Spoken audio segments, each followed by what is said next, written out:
Welcome, everybody, to another episode of Outwired. My name is Brian Searle with Insider Perks, Modern Campground, and, well, I guess I'm with Outwired, too. Look at that. Do I technically own, three companies because I have the Canadian company. Do I own four companies then? Outwired's not actually a company. We should make Outwired a company. Then I can say I'm the CEO of four things. Or unless, well, shit. Would you guys elect me? Would you guys elect me CEO? Because it's a shared, be more like a co-op, but would you and we have Greg to talk me? about the compensation package there first. But For me, I don't even make any money off my other businesses. well, no, for us, for me. Oh, okay. Well, I'd rather just be CEO and not make anything, and then I don't have to pay you anything. Okay, so excited to be here for another episode of Outwired. Maybe Greg Emmert is going to be joining us. This guy went on this field trip. We talked about it last week. Saw birds. Came back Monday and then messaged us this morning and he's like, sorry, I had to change the schedule. I'm going to be a little bit late to the show. We don't know what a little bit late means. That could be 5 minutes, could be 10 minutes, could be an hour, could be, I don't know. He shows up for the last 30 seconds and says hi. So hopefully Greg shows up, but if not, we're going to have a good conversation here today about a couple different things that we'll get into in a second. Scott, I need you to choose a beer for me here. So it's summertime and normally we have whiskey on the show, as we discussed earlier. And you're drinking, what are you drinking today? You're drinking whiskey? Well, what kind? Elijah Craig. Elijah Craig, okay. This is a safe choice. The safe choice. It is. It is. I live in rural Maine, so we're limited. You should distill your own whiskey. It's a thought. I'm just saying if you're bored. It's a thought. I'm bored. Yeah. When I'm bored, I'll do that.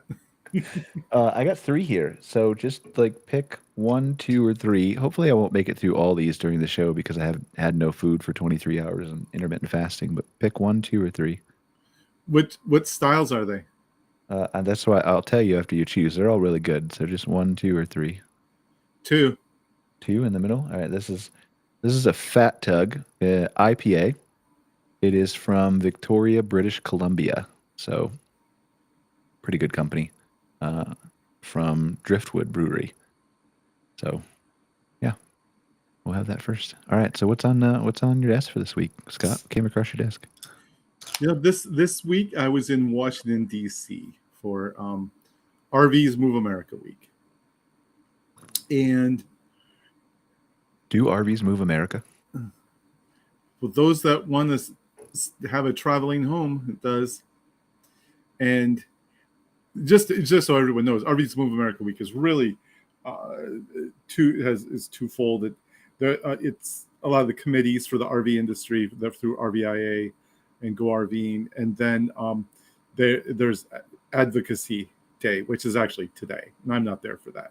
So, which is they go meet with the people in Congress and to advocate for the industry. So that's the background. The first 2 days is committee meetings and presentations, and I participate in a couple of those. I'm not on the committees, but I'm always invited to a couple of the committee meetings. So I would say to not get all into everything that's going on there. To me, the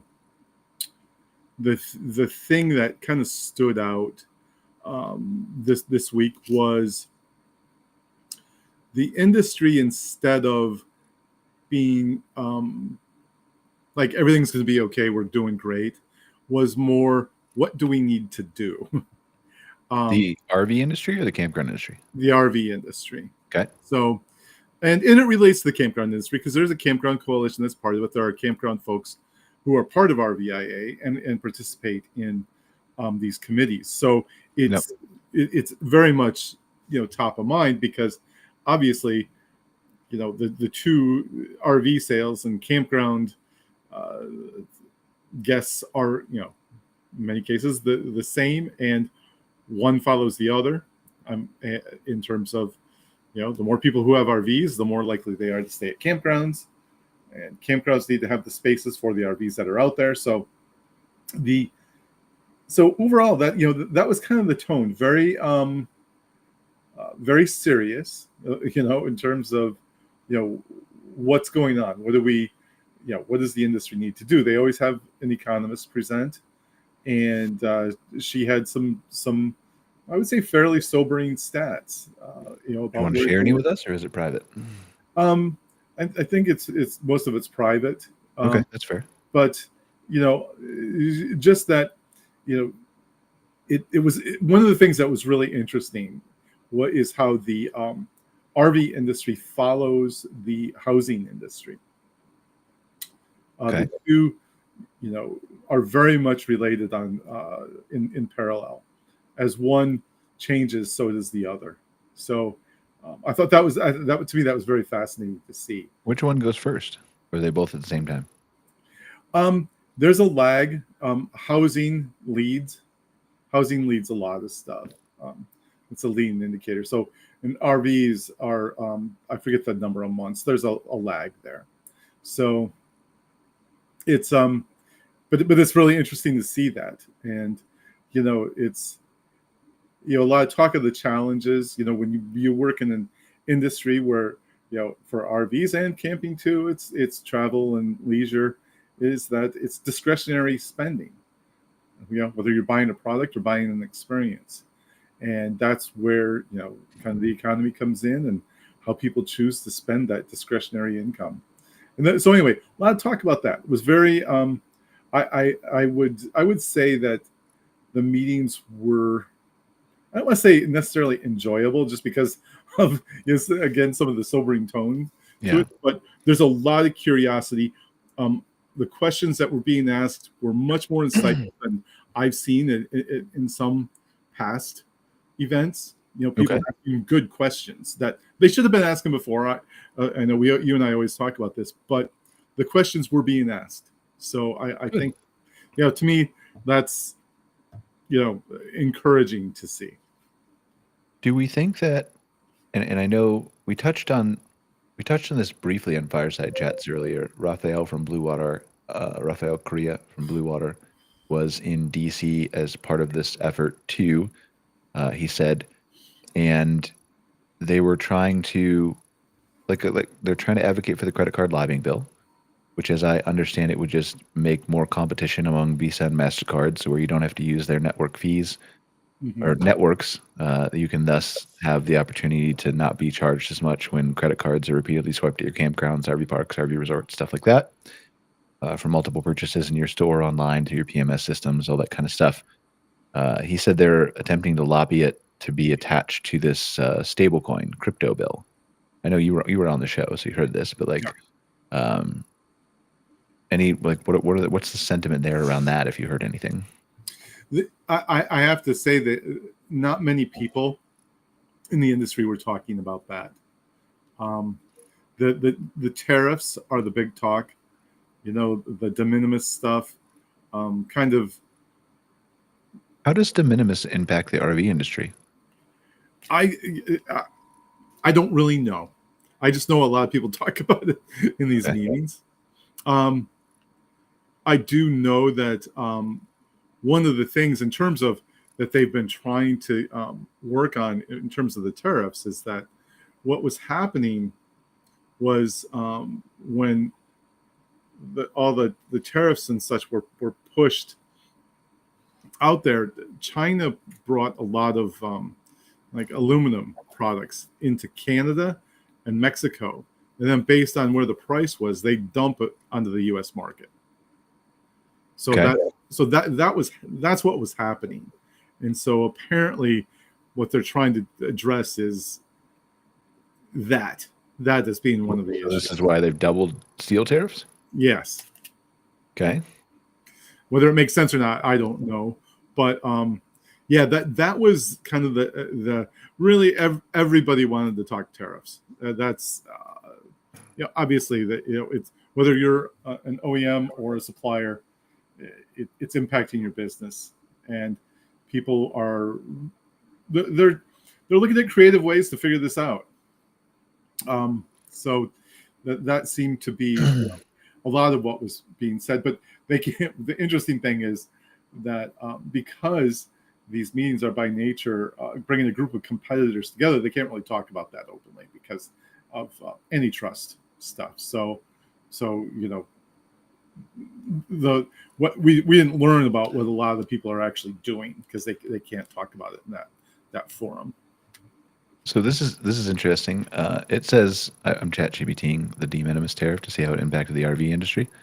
It actually says that the de minimis being removed now, which is what Trump has done, actually is better for the RV industry because consumers could go to low ticket Chinese accessories or repair parts or things for their RV that were aftermarket that would be super cheap on like Temu or Shein or whatever that now they can't get. I don't know how much of that is involved, like with proprietary RV parts, but that's what ChatGPT says. Some importers were shift familiar. So anyway, so yeah, generally speaking, we don't want to touch on that too much, but generally speaking, it says it's a good thing for the RV industry. I don't know how much of that is involved in that, but obviously smarter people than us, right? Right. We just saw the limit of my knowledge on this topic. So yeah, I mean, that's what we have ChatGPT for to tell us, right? Exactly. So I don't know what came across my desk today, or this week. I'm trying to go back and think. I think, if I had to, and I haven't really spent too much time thinking about this, I'm sure there's something else, but if I had to say there's something that stuck out in my mind, it would be that video I shared with you guys yesterday, I think, or 2 days ago. It was about the debt in the United States. Mm-hmm. And so they were talking about, I don't know if you had a chance to watch it, and it's something that I've known for a little bit, but I've never heard somebody put it so succinctly together like that. But it was basically, we as a country, I say we, like Western society, but more so because the United States is in a debt crisis right now. Is this the way I understand it, right? And this is for sure a controversial opinion. I'm not saying that I agree with everything that's about to come out of my mouth that this guy said, nor represent it in the correct way, right? But it seems legit, and it seems to be the understanding that I have, is that the United States economy cannot function without debt. And so, and what that basically means in a nutshell, like a quick example without going too far into it, is when you loan money from a bank. And now I could be getting pieces of this wrong because I'm not an economist. So if you know Scott, you can correct me.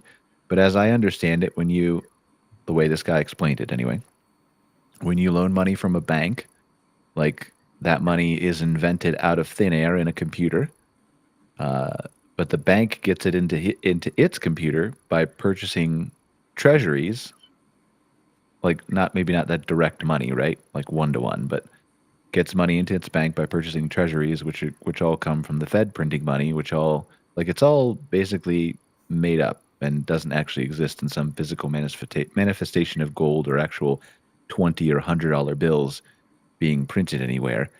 And then when you go to pay back that loan, you have to, both you and the bank and everybody who's up the chain to the treasuries that they borrow to everywhere else has to pay more because of interest.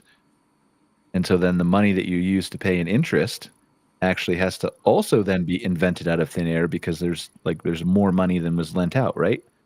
And so there's this whole, it's much more complex and intricate than that. I'm doing a terrible job of explaining it, but basically, if you got rid of all debt, there's no way the country would, it would survive, but nobody would want it, right? All politicians' goals are to get reelected. The easiest way they can get reelected is go to their constituents and say, here's some free money. Nothing is ever free, right? But the constituents, some of them will think that it's free. They'll take it. Whoever can put the most money in my pocket, that's all I care about now. I don't care about long term. I'm going to elect this guy. He's nice. He gave me money. But all that stuff has to come from debt. In really, as I understand it, generally how all of Western society is set up. So anyway, that was just interesting to me.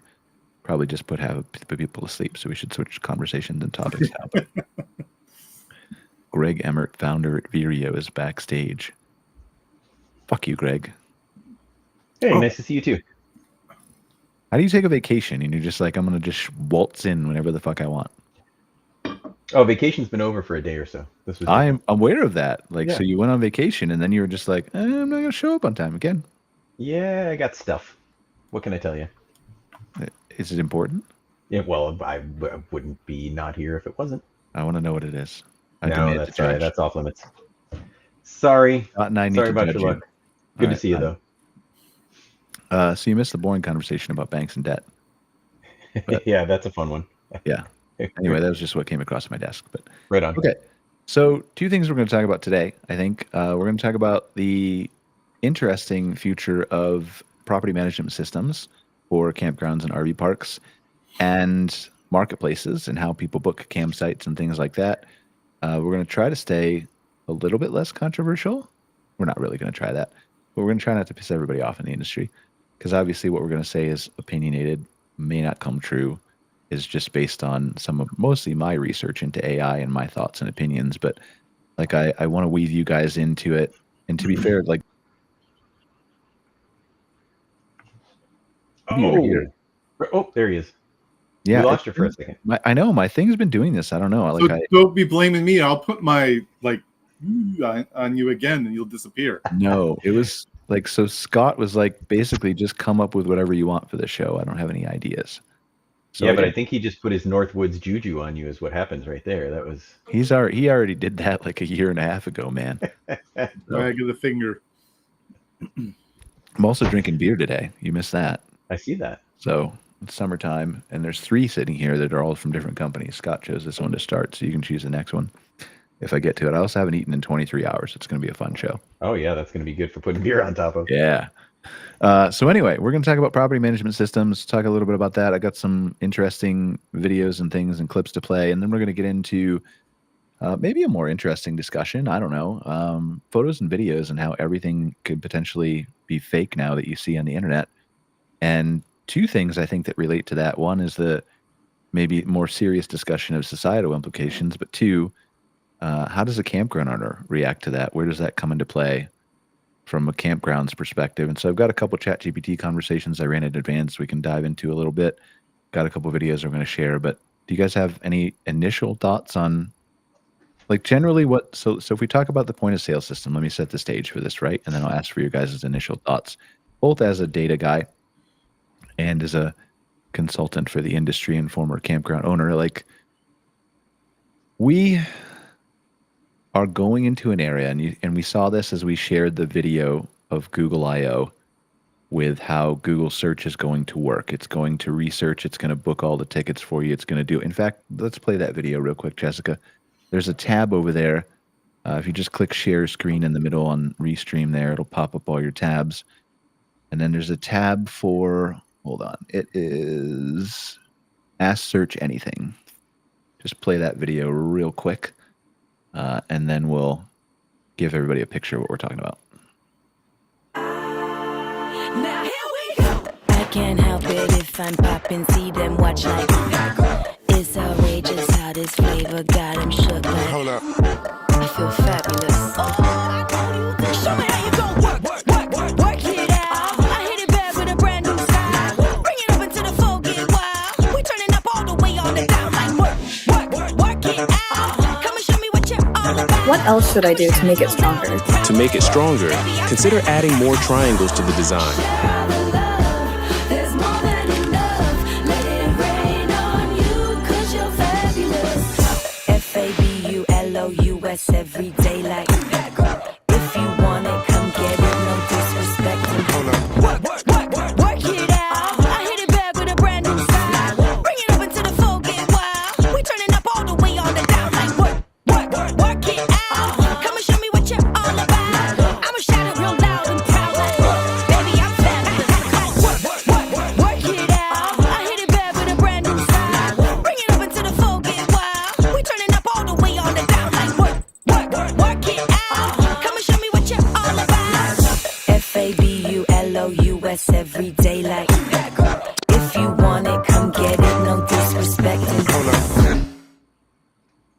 Okay. That was a good beat. I could listen to that song for a couple. I was going to say, my vote for the new Outwired theme song. Yeah. But that's what we're talking about, right? Setting the stage here. So like that's one thing. Google's going to be able to do this. You saw in one of the examples, right? The go out and buy tickets thing. The same thing is going to happen in ChatGPT. The same thing's going to happen in Claude. The same thing's going to happen everywhere, right? On Alexa, well, maybe never Siri because Apple sucks. But sorry, Apple fans, I don't know what to tell you. It just is what it is. Siri is terrible. But like this stuff is going to give these agents the ability to do all these things on your behalf. You saw that number go up in the top corner where it said searching 10, 20, 30, 40, 50, 60 sites, right? It's going to do all that. And there's another existential crisis we're not even going to talk about today with all the people who produce content that just got their sites skimmed and consumed and spit out in a paragraph, right? But is it really, Scott? You just distracted me, but is it really? Nice. Okay, cool. I shouldn't say it out loud, though, should I? All right, cool. Say fuck for me, and I won't say it out loud.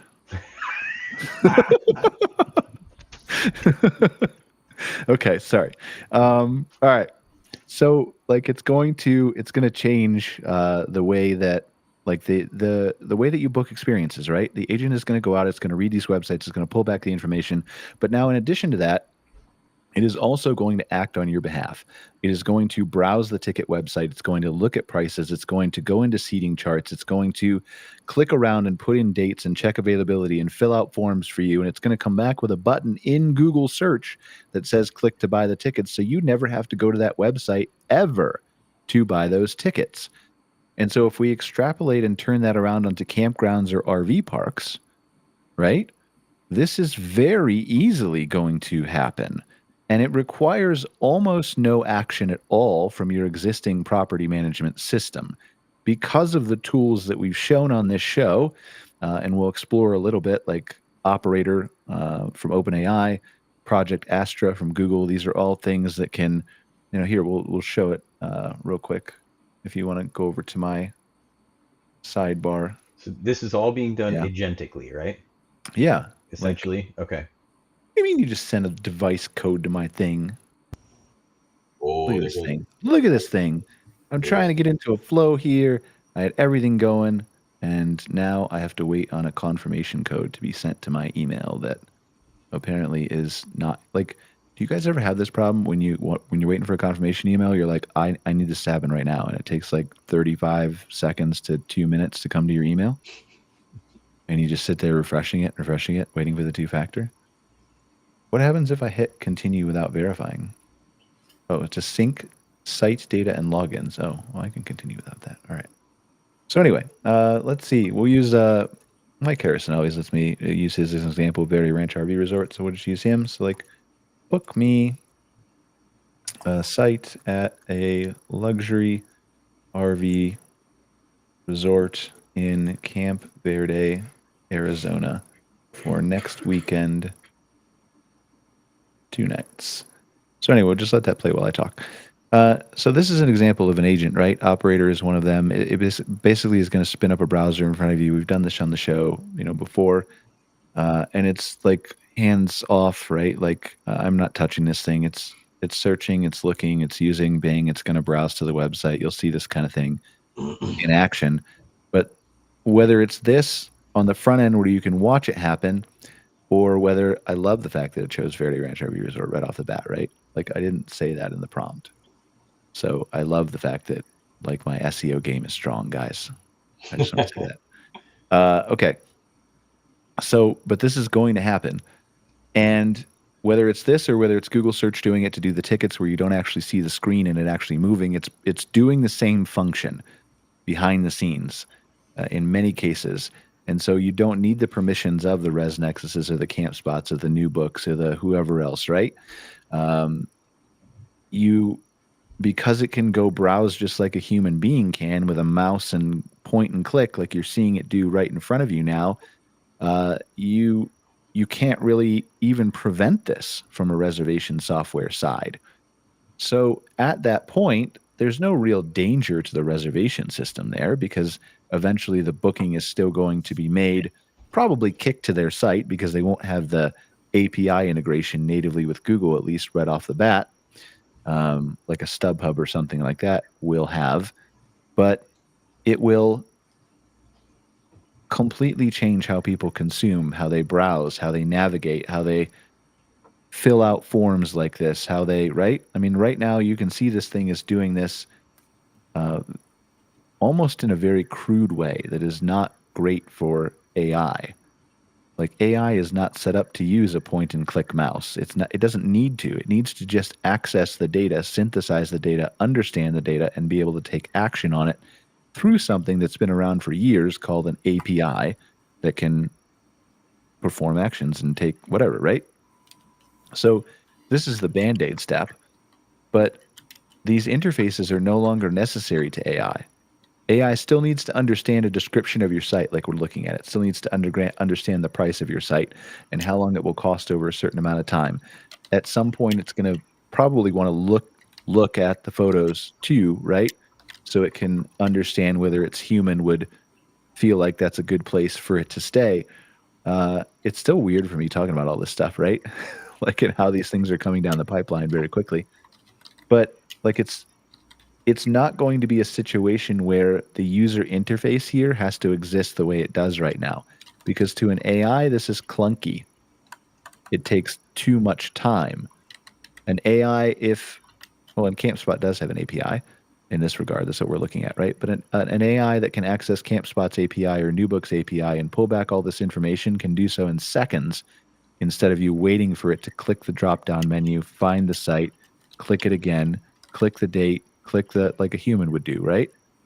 And so the entire way that people make online reservations at campground and RV parks, I can't even say people, right?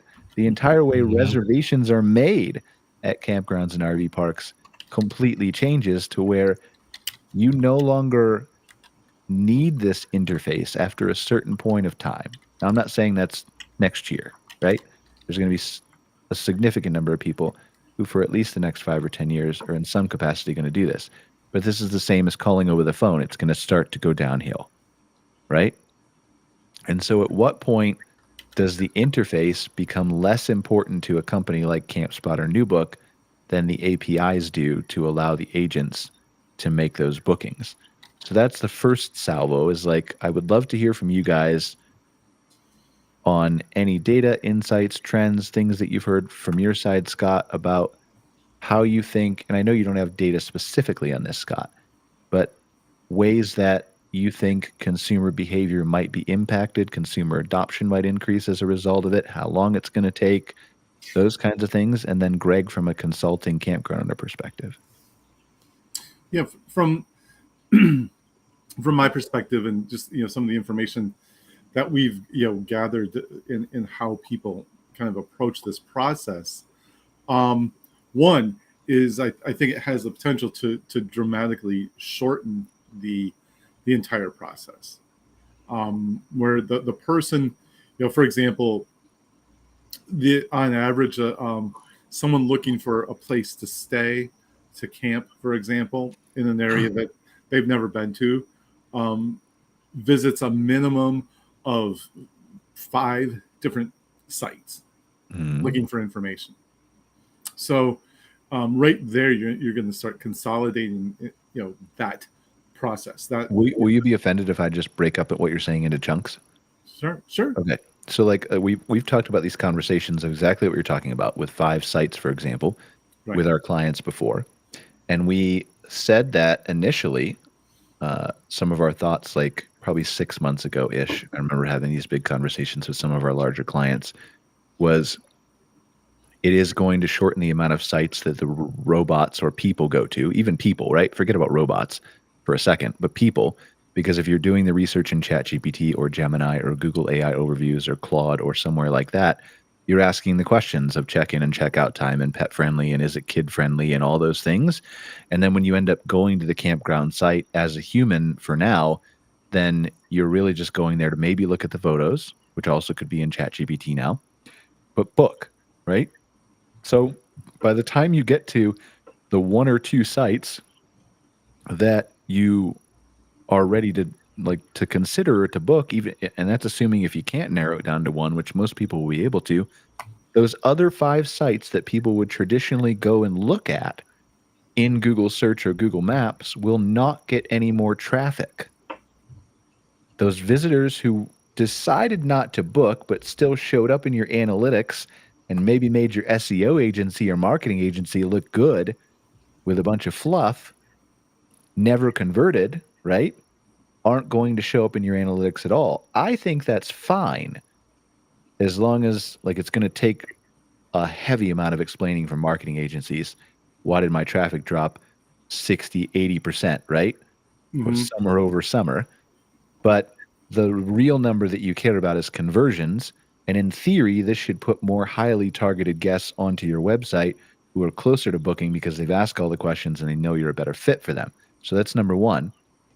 But then the second thing, extrapolating past that, is now we've seen these agents like Google who are browsing 57 sites. We know that the Google agents show up as either organic in Google searches perspective sometimes, or as direct traffic, which is a lumping together, for those of you who don't know, in Google Analytics of basically like we can't tell where that referral came from.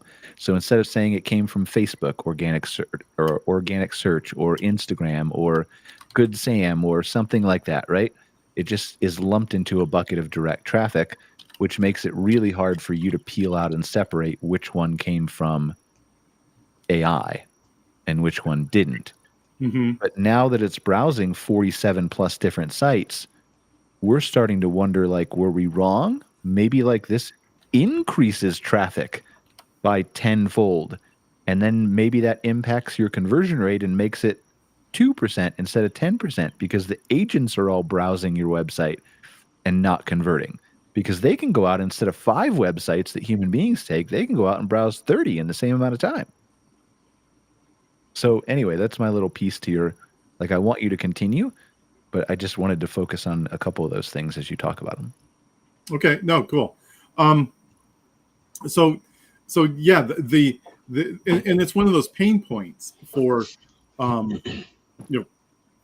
potential guests, for campers, for people who are seeking places to stay. It's like, a lot of times they opt for an option that isn't that great, but they get exhausted with the process. So yeah, what you're doing is, one, eliminating some of that fatigue. You're also eliminate the bookings from some of the sites that they might have just chosen out of frustration. Right. Yeah. It happens. It happens all the time. It's like people will just do that because they get to a certain point and they're like, I'm sick of wading through all this. And now in the information age we live in, without having some sort of tool to actually help you with that, you can really, I mean, even if you're a super knowledgeable consumer, you can get, really, into the weeds and just. Oh yeah, I do it. I love the travel planning, but I do it. Sure. And, exactly. Some of us like that kind of stuff, but some of these folks are, they have big families, they have complex trips, and they want the process to be simplified. They would rather have that single. It's kind of like the the advent of the big box store where it's one-stop shopping. To that changed how people shop. It went from downtown areas with a different specialty boutique shop for everything, to putting it all in one place so people could just go in and have the convenience of doing that. And that's kind of how I'm seeing this to a degree, that there's going to be an appeal, especially for some people, not the planners like you, Brian or Greg, but you might. How do you know Greg's a planner? I think he's a planner. Oh yeah, you got me pegged. So, anyway, I that's what it does, because people, what we found in our research when we were doing, like some journey mapping stuff and looking at pain points, is how many people bail out during the process, who just simply stop. And it's pretty high, like around 20% of like people. Abandoned cart. Yeah. They'll just stop and be like, I'm sick of this. I'm either not going to go, I'm going to do something different, or change of plans. I don't know, but they will bail. they will bail on you. And 20% is a lot. And never go, or will they just bail on a campground and go to another campground? They'll bail on that campground at that moment. They may come back, but probably not. If you lose them during that process, you probably won't get them back. Some of them change the type of trip they take. This is where I think AI is an enhancement, though, right? This is where I think that if AI can understand, well, one, if AI can make that whole fucking process quicker, right, and return it in search or ChatGPT or whatever it is through APIs, the friction is gone. That in theory should raise your conversion levels quite a bit at a campground, generally speaking, if you're offering what the user should want. So you should capture back a portion of that 20% of the, let's call them abandoned cart people or whatever, right? So that's number one. I don't know if I had a number two. I think I did at some point, but we'll just say, like, I don't know if it was, but that's the first thing, right? So continue, please, because that's like, it's important for me to set the context around the campground as you talk. So again, by the way, just to kind of address that point, if you are a campground owner and you could impact, even if you could cut in half that abandonment rate, you would take it any day. That's a big impact. So, again, that right there is a large part of, I would think the appeal to a campground owner to actually consider looking at some of these alternatives. The personalization. Sorry, that was my second thing. The personalization is when AI is in the mix of this stuff, and it's like, let's be clear, like in a couple of years, it's going to be talking to another agent who's negotiating on behalf of the person. Like a couple years. Like I don't know even how to communicate this to people anymore because it's moving so fast. But like, it's not 10 years from now, guys. You got to get your head out of the sand. So if your head's in the sand, not everybody's is, but you like how I quantify and try to like make people pacified and like I don't know. Anyway, couple years, right? When the agent's negotiating with the agent, then it can dynamically offer them like real-time coupon codes. It can decide that the other person's agent is like, maybe I'm going to change my mind. And maybe your AI is good enough that it knows that's going to happen before or at the same time it happens. And then your agent's like, well, here's a 10% off coupon. And then you get the other agent to like go ahead and make the booking over the other one, right? Or there's agents negotiating at multiple parks and playing off of each other's. It's going to be so crazy. How do we even navigate this shit? Really? Sorry, continue. No, that's good. I'm trying to remember where I even left off, but just kind of evaluating the process and ultimately, and I've talked about this before, when you consider touch points for someone doing anything, whether it's through journey mapping or whatever, the more touch points you have, each one of those creates a risk. So there's risk associated with it that person could bail on you, or you could capitalize on it. But if this is upfront and this isn't a personal interaction, this isn't hospitality. We talked about that earlier on Fireside Chats, and that the whole idea of hospitality, that personalization. The more time like you can save and the more seamless you can make this for a guest, gives you opportunity to spend more time with them, gives them more time to spend with you, and it's a touch point that is not doesn't create a risk for them to bail on you, essentially. So that's from just the work we've done on how people book in the process, and again, that journey mapping stuff. To me, it feels like if you can eliminate that, there's one point of contact, and then they arrive at your campground and you give them a big hug. Now you're in. That's it. That's what you want to do. Greg, what do you think of the both from a consulting standpoint and a campground owner perspective, and also you just planned a trip to Michigan perspective? Yeah. So, and I definitely had some burnout. So I experienced, it's kind of interesting as Scott was talking through this. I'm like, boy, I just experienced this. So my wife and I just rented a camper van and we took the dogs to Michigan. And at first we're like, okay, we'll look at developed campgrounds because our dogs are older, right? So we want some more facilities. We maybe want to be closer to civilization, even though that's typically not the way we camp. So I start looking at those parks, and immediately I'm like, God, we hate staying like this. You know, no offense to Jellystone owners or the franchises or anything, but if I got to look at somebody walking around in a bear suit, I know I'm in the wrong place, right? It's not me. It's not for Mike. It's not my crowd, right? That's the wrong place. It's wrong for you. Yeah. It's exactly. Yeah. It's great. They're a great franchise. That they're awesome to their franchisees. As a consultant side, I'm like, you should look at that as a franchise option if that's the way you want to go, but it's not for me. So look at some of the others, like, okay, we got to get away from this. Let's look at some of these, U.S. and state Forest Service campgrounds that are pretty much dry camping with vault toilets. That's our jam.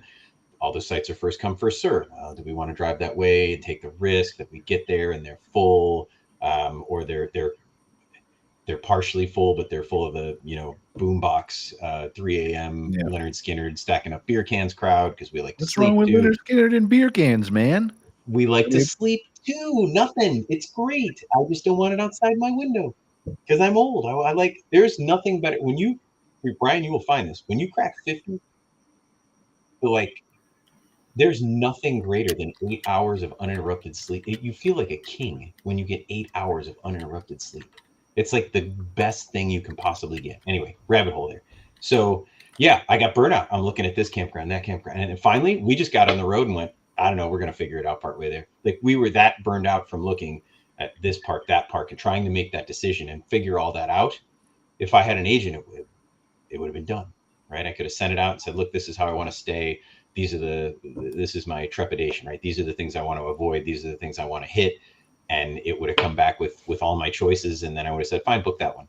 All done, right? So from a consumer standpoint, God, this sounds amazing. I can get rid of all that. I do like to plan, don't get me wrong. But if I can cut all that time out, oh, that's wonderful. Now, from a campground owner's perspective, Oh, sorry. That's okay. I just had to bust the move. Scott nailed it when, God, you played Skinner, and I completely lost my train of thought. You're welcome. It does that. It climbs into the back of my brain. Yeah, from a park owner standpoint, if I can get rid of that, what did you say, Scott? 20% that back out if they get hung up on my site. If I can cut that down to 10, that's big. That's a lot of business. Or if I can eliminate it altogether, that's awesome. Now, as a consultant, I know I've got to go out and I've got to do some homework because I've got to try to find out for my clients which one of these. And here are my two questions. So I got a question for you, Brian, and one for you, Scott. And Scott, first, is this, we've already been seeing a trend to a shrinking booking window, right? Which still baffles me because when I talk to people that camp, they still have a hard time finding campsites. Places are booked out and they can't find sites. So to me, I picture people, I would think the booking window is growing and people are trying to get that reservation way in advance, but they're not. So would you think that this would have an effect on the booking window one way or the other? If somebody knows, I don't have to do any of this work anymore. I just go to Google and say, hey buddy, let's see what you got. I want to be within 10 miles of this destination and I want these things in a campground or a campsite. And after a while, as Brian I'm sure would point out, it's going to already know that stuff. I just need to say roughly where I want to be and when I want to go. How do you think that's going to affect the booking window going forward? I feel like it might lengthen it a bit, just simply because the person will have confidence in that.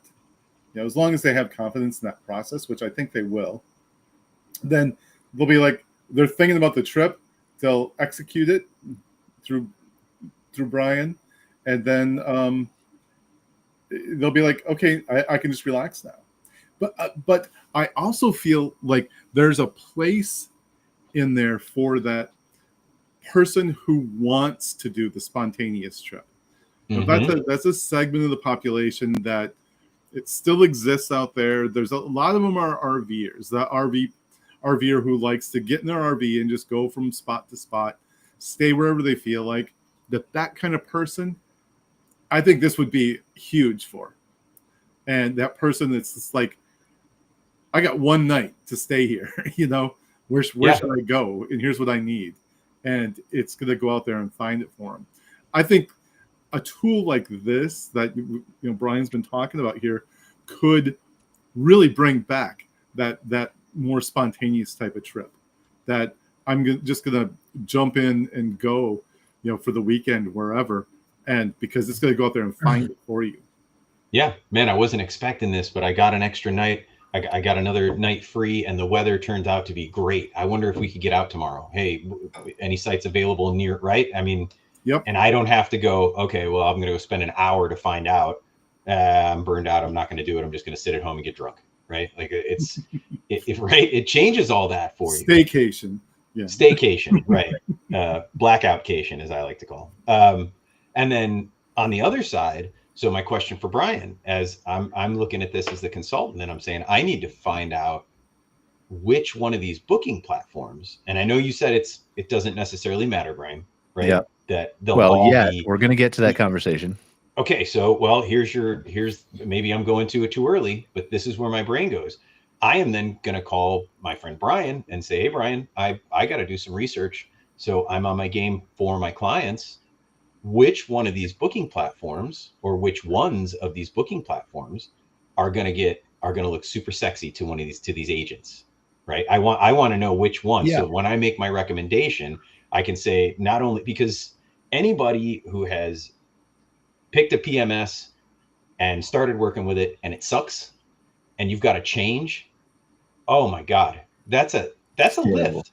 It's a lot of work. Granted, the good ones, they help you through it. People do it every convention. I'm so tired of that, by the way. Can I just go on a rant for a second of all the campground runners who go to every conference and they're like looking at every PMS like, I just switched last year, but like I don't like the way that this little button looks on my thing and I need to change again. Why are you doing this to yourself every year? I don't know. And honestly, that different.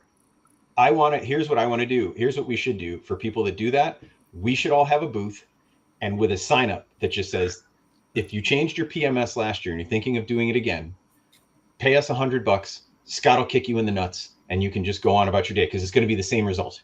You're going to have pain and it'll roughly be the same on the other side once you stop limping it off, right? Like that's our solution is shorter lived too. Yeah, that's exactly right. Changed your PMS system recently. Fuck y'all. If you changed, if you haven't, fuck yeah. And I don't. Scott's over there here. It is. Greg's over here. There it is. And if you happen to be on the fuck y'all side, Scott kicks you in the nuts. But I don't blame people for doing it because sometimes there are good reasons behind it. It's just, it's difficult. It's hard to do. It's a lot of work. They do help you through it, right? They have onboarding teams, but the owner ends up doing a ton of work. It's a big pain in the ass. So when I make that recommendation, when I say, I think this one's a good fit for you, or typically what I do, I don't recommend one.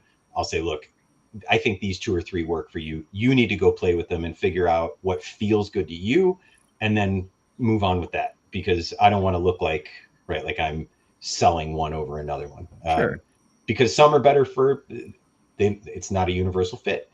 But so, okay, Brian, which one of these things, how do I know which one to recommend to my clients? Which one is going to look best to an agent? Does it make a difference? Are there ones that are going to look better to an agent that's going to get me a better booking rate for my clients? What's the secret sauce there if there is any? I mean, the answer is we don't know yet, right? But okay, I'm not going to cop out, to be clear.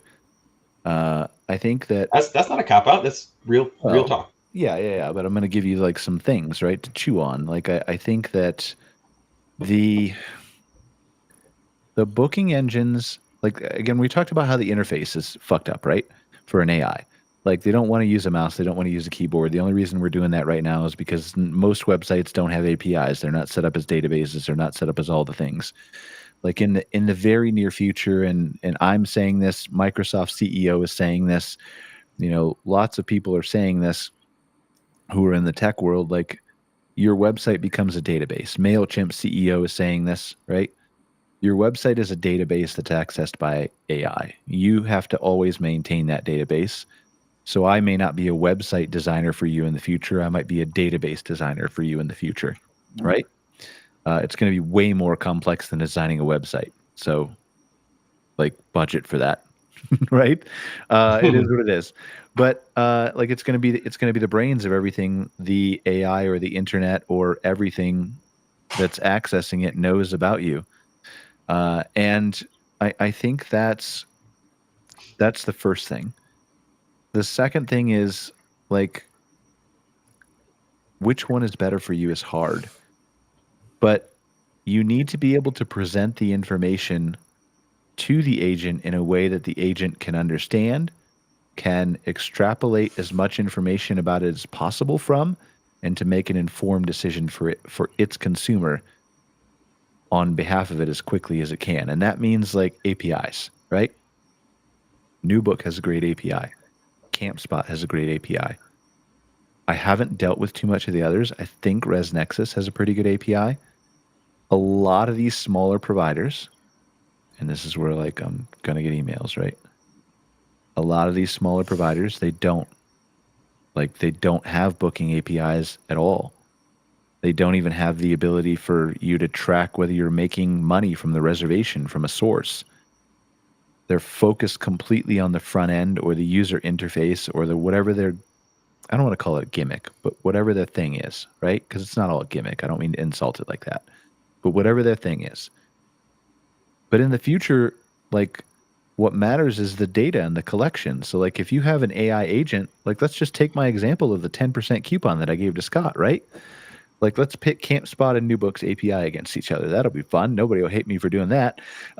So we pit these two companies against each other, right? They both got these great APIs that have been built, and they can negotiate on their, not negotiate, but they can return booking information on their behalf, right? And so the agent's going out, it's looking for a place in Camp Verde as our example, right? And it's picking apart with CampSpot, it's picking apart with NewBook, and it's going and it's querying in seconds, and it's saying like, what are your rates, and here's the dates, and how many kids can you hold, and what are the pictures, and all the things it's done, right? And then everything's like almost a tie. Well, you've got a playground for my kids, you got a dog park for my dogs, you got RV sites, you got patios, you got everything else. All the things are equal. It looks really good. And then the agent's like, in real time, which one of you is willing to offer me a 10% discount? Because this other guy's is 10 cents cheaper than you. And if the API from CampSpot or NewBook can't offer that 10% discount, but one does, the fuck you think the agent's going to book at? So this is the stuff where like all of these companies need to start thinking about what's coming down their, like it's going to be shoved down their throat because the consumer is going to be forced to have it shoved down the consumer's throat by Google and ChatGPT and Alexa and Gemini and Siri. Well, maybe not Siri. So I really hope Apple gets their act together, but it's going to be shoved down their throat in every way, in their Tesla, in their right, in their GPS. The consumer's going to adopt this because the tech companies will force them to adopt it because they're all in a race against each other to be the first person to come up with the best AI. So when the consumer is forced to adopt it, businesses are going to be forced to adopt it. If you're not thinking about this 2 years ago, you're already behind. Way behind. And you've got to start thinking about the future now. And it's really hard. This is really challenging for all the companies. We're picking on CampSpot and NewBook, right? But all the companies that are involved in the space to say, this is how it is now.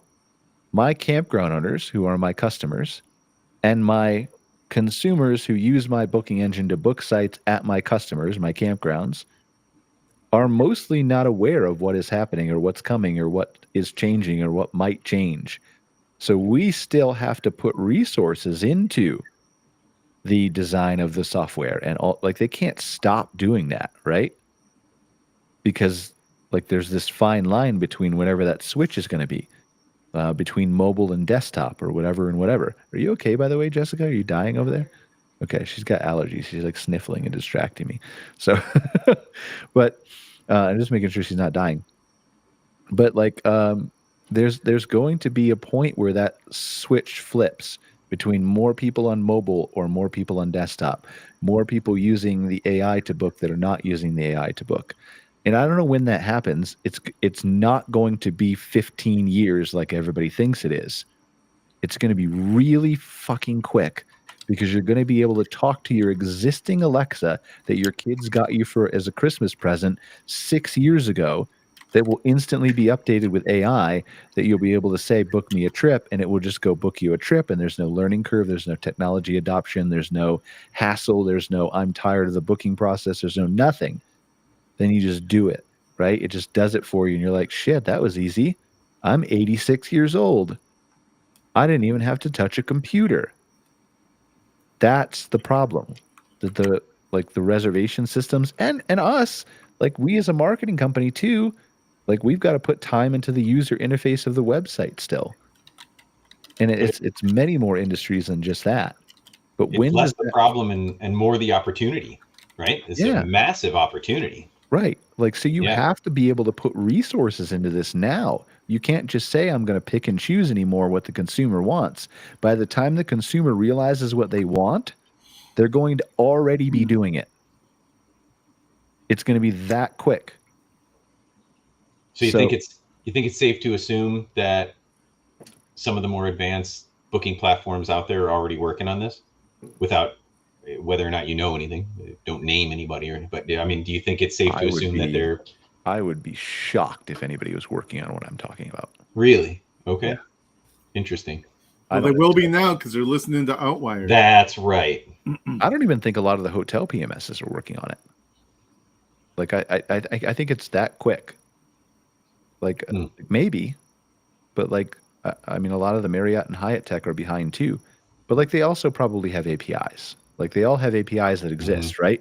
So the difference between the hotel and the campground space is the hotel space has had to have APIs for a long time to make sure their inventory is listed on Booking.com and Expedia and everywhere else.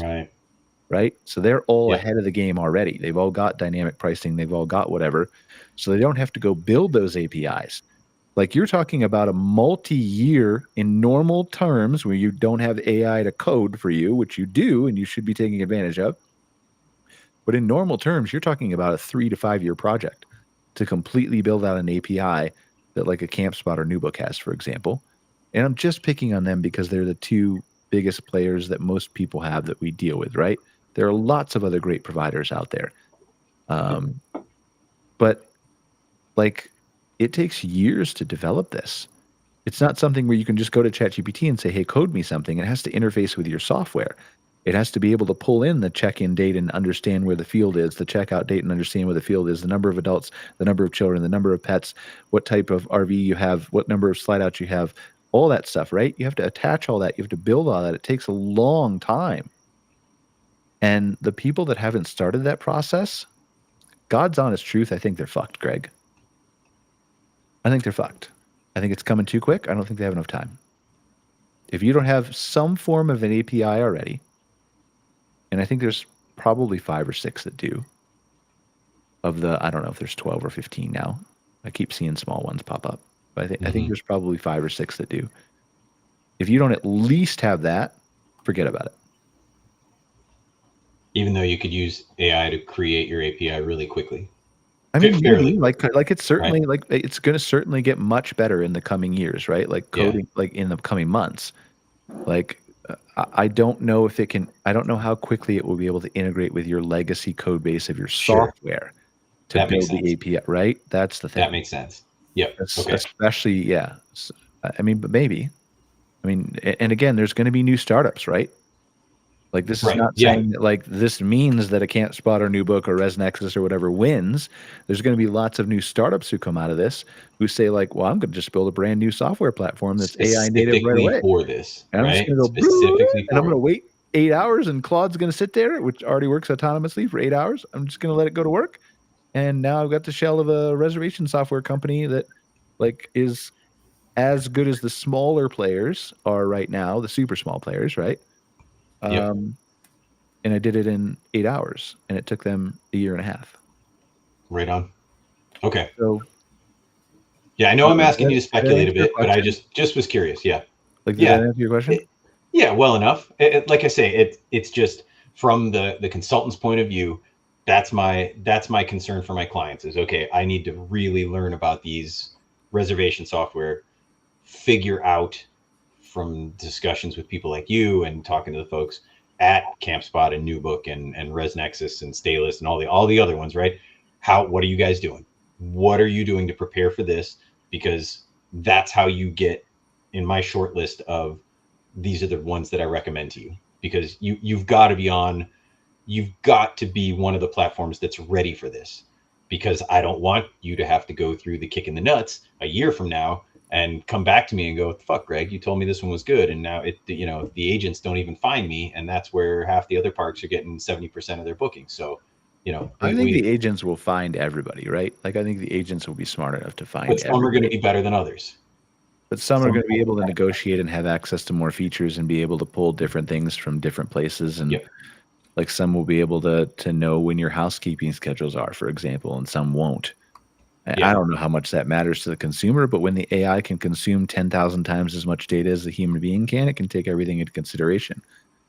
So granted, if I got a 50 site park owned by, Bob and Mary Ann, and they're all seasonals, I might just tell them to, maybe just keep it on paper, guys. There's 50 of them. What do you need it for?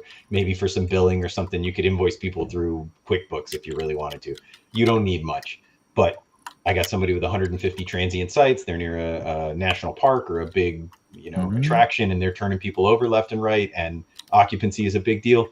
Yeah, I want to know which one of these is going to be the most well suited to handle those agents, to make those decisions like you pointed out.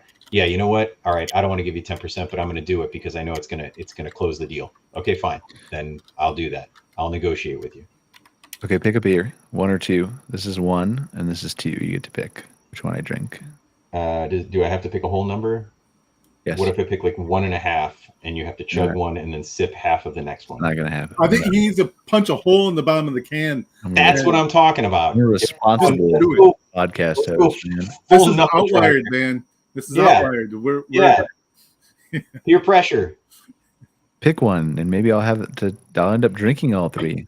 Number 2. What did I say? This is number 1. This is number 2. Is that what it is? I believe so. I believe that's what you said. This is number 2. All right. So this is Does it really matter, Eddie?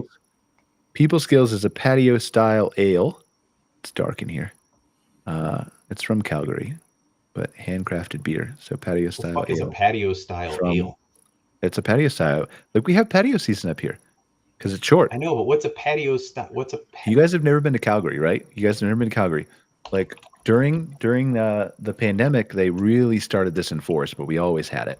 Like, it's patio season and like it's warm for a short time of period, right? Are you looking up what patio style is right now? I'm looking up what a patio style ale is, because I've never heard of this. But like so during the pandemic, it really went crazy. Like we shut down some of the streets and we let more of the outdoor space be accessible on the patios and restaurants, like everybody did, except we kept it all, like on all our major streets and all that shit. So in the summer, like, they block off all the sidewalks or the streets. They like take down a lane. They like increase the width of sidewalks on a bunch of streets. There's huge patio things, and like it's patio season. Oh, it's pretty close to a blonde. It sounds like. Okay. Yeah. All right. So anyway, let's go down the rabbit hole a little bit for a second. Now that I have my other beer. Ooh, that's delicious.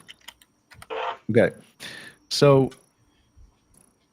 here's the other thing, right? Like, we talked about the booking process. We talked about how it's going to favor the people with for sure with APIs, right? Almost certainly, because it's going to be able to book natively. Like, there's going to come a time where you're going to be able to hook your API directly up to Google and all that stuff. And it's going to favor that. Do I need to click that video right now, Scott? Or... It's relevant to what we just talked about. Fuck.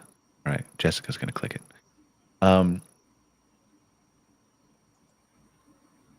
Oh, yeah, I can just do that. You don't even need the video. We'll just do that right here. But like, there's going to be a time where, like, the agents are going to, you were talking about the booking window, right? There's going to be a time where the agents know so much about you that you don't even need to go to Google. There's going to be a time where, and I've talked about this with clients in the past, right? Where at some point you're going to be like that.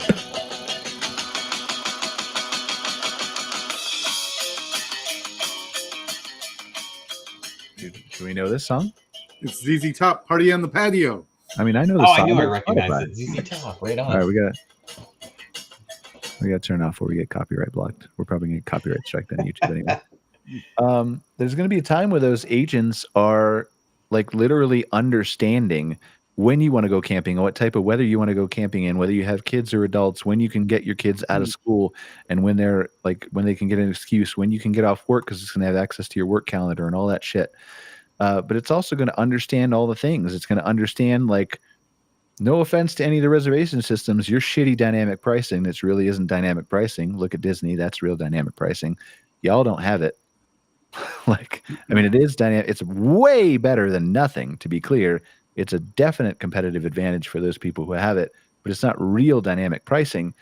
When the AI agent can understand that it can book on February 7th versus February 10th to avoid your dynamic pricing, good luck keeping up when you're manually entering it from a campground owner's perspective in the back end, right? But like, there's going to be a prompt. It's going to be in your Alexa speaker. It's going to be in your car. It's going to be in your Gemini Google Assistant. It's going to be everywhere, right? And at some point, it's going to just, probably in less than a year, it's going to be in your glasses and Meta and Ray-Ban and Google XR. And it's going to be like, hey, you guys want to take a camping trip this year? Do you want me to go look for something for you? Sure. All you have to do is literally say, sure. And it'll come back to you and it'll be like, hey, this is what we found. I think the best time for you to go based on your weather preferences and your kids and all your schedules is this weekend. Okay, go ahead. Book it for me. What's the total cost? Like that's going to happen in less than 2 years, guys. It's not going to be everybody in the whole world is going to adopt this in less than 2 years, but it's going to be a significant amount of people who adopt this in the next 2 years. And then AI controls your booking window. And then that extrapolates onto like, well, can I then run Google ads? And if I run a Google ad, how much do I have to pay to have the AI be like, it's time to take a camping trip. What do you think about Verde Ranch RV Resort? Right? Because that's different. That's different than a click. That's a almost guaranteed outcome. If I can tell Google I want to advertise for somebody who you know all about Google, you're reading their Gmail, you're looking at their calendar, you know all the things about their search history, you know all the things about them. I want to mention that Verde Ranch RV Resort has opened reservation bookings for the season, and I want to do that to just the people who you think will convert, because you know all the things about all the people. That's like a 90% conversion rate, 95% conversion rate at that point. You're not paying $2 to $5 a click for that. You're paying for a cost per acquisition, which is like $30 plus, right? But that's okay with you. Instead of paying $2 or $5 on 100 people, where you have a 10% conversion rate, if you have that, you're paying $30 for a, sure, put that in that motherfucker's ear. He's 95% less likely to convert. Now, is that but where I want to do it on February 6th, and they want to do it on February 7th. And no, I'll pay you more to do it on February 5th versus February 6th. And no, this is a Saturday. They won't be paying attention to their glasses and have those on. They'll be distracted by their kids. So I want to do it on Tuesday, right when they're driving home from work, because I can track the GPS in their phone. This is how crazy this shit's going to get, guys. It's all going to be automated. From the campground side, that's where those buyer personas we were just talking about come in even more, right? Because now, if you're paying that $30 and it's going out there and saying, hey, you want to go camping? I need to tell it what those buyer personas are that I want for my campground, don't I? Right? That becomes an even more important thing. Yeah. That exercise we did. It's going to know. It's just going to know. It's going to know the buyer personas, right? Like it's going to know. It doesn't even need to know. It's going to know what its human wants. But I mean, right? So is this going to work in the other direction?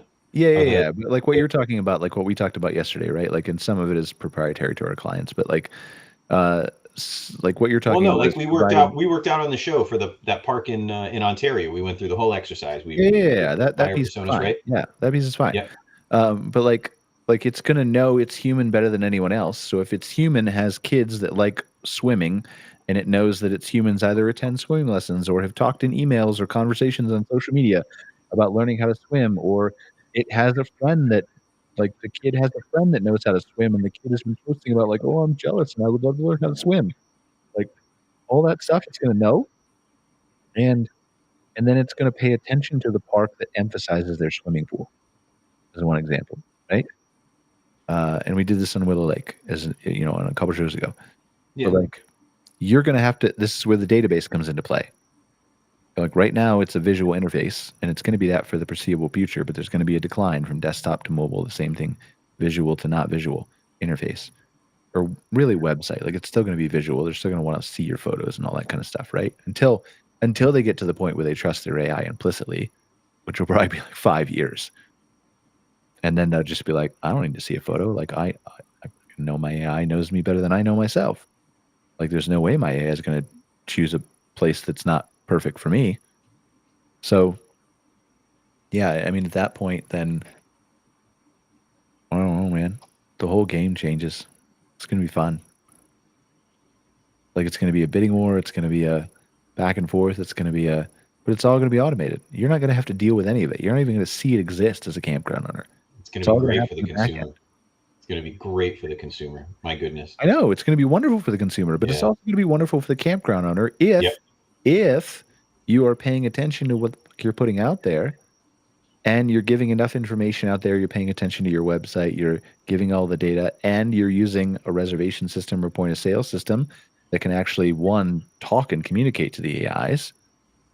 Because they're not going to go want to use a mouse and keyboard. They're going to want an API.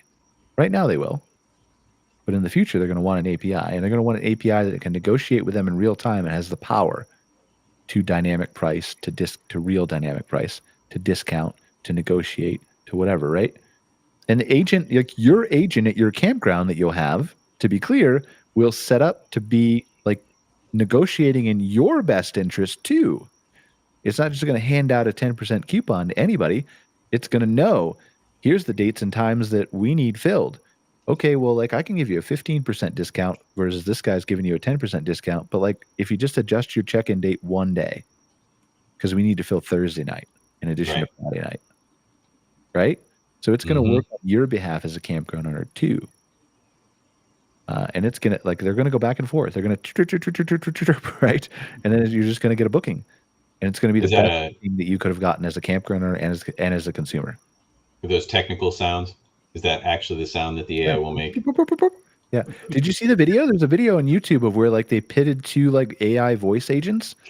Like they had them talk to each other on the speaker, and then they started like talking in their own language.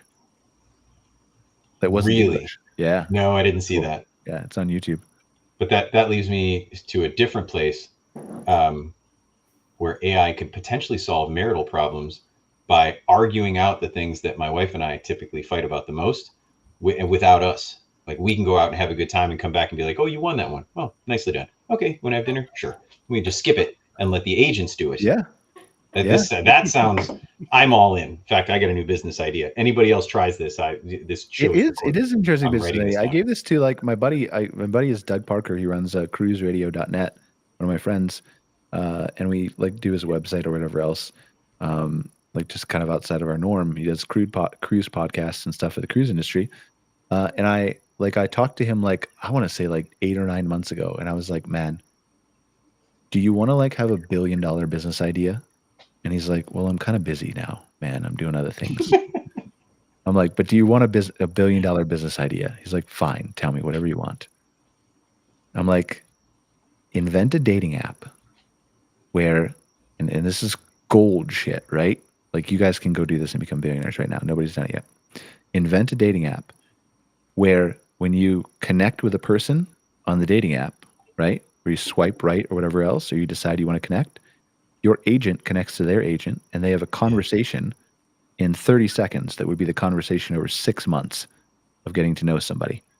What do you like? What do you dislike? What are your interests? What are your hobbies? Whatever. And then it matches you. And you've had 6 months of conversations with that person's real, like, actual persona. Holy fuck, talk about the conversion rate on that shit. Right? That's a $1 billion idea. You think it matters when in like $1 billion idea? You watch. Somebody's going to do it. how will it matter when in like a year everybody's going to be making out with autonomous robots because they do whatever you tell them to? And like that's the dream, really, in the end. I mean, that's not my dream, but like, okay, some people it will be, right? I saw that movie with Joaquin Phoenix. Noted, Greg. You should file that for the argument. You might not win. I think you might not come. Look at that! Came full circle. Well played. Yeah. Well played. That was good. But yeah, like it's gonna be an interesting world. And then you talk about like the other big thing is the marketplaces, right? So like you know, CampSpot is a little bit ahead here because they have a marketplace that is also their own inventory. That's the like the multi-park API that they have for their customers that have more than one park. Are you talking about something different? No, you go to campspot.com and you can search through a marketplace. Yes, I'm sorry. Yeah, right. So they have that, and there's lots of other people that have that, but they don't have the inventory that CampSpot has, as an example, right? And so this is another thing that's going to flip on its head. There's so many of these websites out there that are built on consumer discovery of I want to go there, I want to check a box. Do you have this like only filter for people who are pet friendly, only filter who are, it's the same experience you've had on Expedia and hotels.com and booking.com and everything else, right? That shit is stupid. That shit is not consumer friendly. You don't like to do it. I don't like to do it. Nobody likes to do it, but we do it because it is better than endlessly searching on Google search because Google search sucks. So we go to the booking.coms which were created because Google search sucks, generally speaking.